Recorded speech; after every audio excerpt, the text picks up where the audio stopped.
नमस्कार, आप देख रहे हैं वीकी न्यूज और मैं दशरथ उपाध्याय।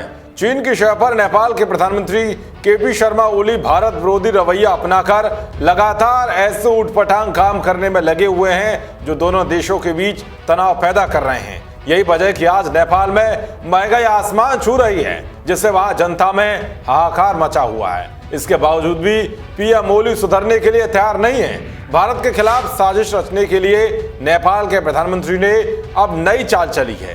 केपी ओली ने इस बार भारत से जमीन विवाद के मुद्दे पर नेपाल की जनता का सहारा लिया है। इसका असर उत्तराखंड के टनकपुर से लगे नेपाल के सीमांत ब्रह्मदेव कस्बे में देखने को मिला। दरअसल चंपावत जिले के टनकपुर से लगी भारत नेपाल अंतर्राष्ट्रीय सीमा में बुधवार शाम विवादित नो मैंस लैंड की पिलर संख्या 811 में करीब 150 नेपाली नागरिकों की भीड़ ने एक राय होकर कब्जे की कोशिश की। बेखौफ नेपाली नागरिकों ने दिन दहाड़े न सिर्फ विवादित क्षेत्र में 14 से 15 पक्के पिलर गाड़कर तारबाड़ कर दी, बल्कि मौके पर पौधारोपण भी कर दिया। सूचना मिलते ही एसएसबी और कोतवाली पुलिस बल ने मौके पर पहुंचकर नेपाली प्रदर्शनकारियों को समझाने का प्रयास किया, मगर वे नहीं माने।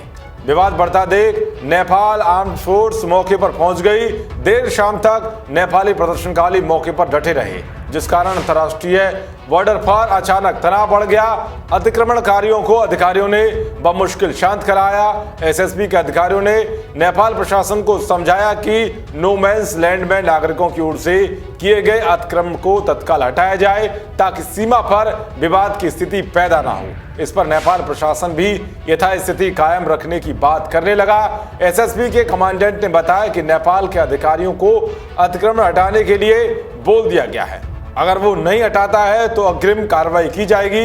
बता दें कि इससे पहले भी इंडो नेपाल बॉर्डर पर पिलर संख्या 38 के नजदीक नो मैंस लैंड पर नेपाल की तरफ से सड़क का निर्माण कराया जा रहा था। इस जगह से भारत का नजदीकी जिला उत्तर प्रदेश का पीलीभीत जिला है। जिला प्रशासन को सूचना मिलते ही एसएसबी के डीआईजी पीलीभीत, डीएम और एसपी फोर्स समेत मौके पर पहुंचे और निर्माण को रुकवा दिया था। दरअसल जब दो देशों के बीच की सीमा निर्धारित करने के लिए कुछ भूमि छोड़ दी जाती है तो उस जगह को नो मैंस लैंड कहते हैं। ये जगह किसी भी देश के अधिकार क्षेत्र में नहीं होती और इसमें सीमा निर्धारण के लिए स्तंभ या बाड़ लगा दी जाती है। मगर इन दिनों विस्तारवादी चीन की शह पर नेपाल सरकार भारत की जमीन पर कब्जा करने की साजिश रच रही है, जो बिल्कुल भी संभव नहीं है। बता दें कि जब से केपी ओली ने नेपाल की कमान संभाली है, तब से वो चीन की चंपू बनकर भारत विरोधी एजेंडे पर काम कर रहे हैं। चाहे बात विवादित नक्शे की हो या फिर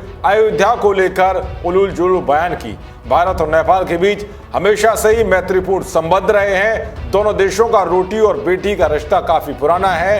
भारत में नेपाली मूल के बहुत सारे लोग रहकर काम करते हैं, जबकि नेपाल में हिंदू धर्म के कई देवालय मौजूद हैं। दोनों ही देशों के नागरिकों का आना जाना निर्बाध रूप से चलता रहता है, लेकिन पिछले कुछ समय से नेपाल सरकार ने सीमा विवाद बढ़ा दिया है, जिसके चलते दोनों देशों के संबंध में खटास पैदा हो गई है। देश और दुनिया की तमाम खबरों को पाने के लिए देखते रहिए वीकी न्यूज। नमस्कार।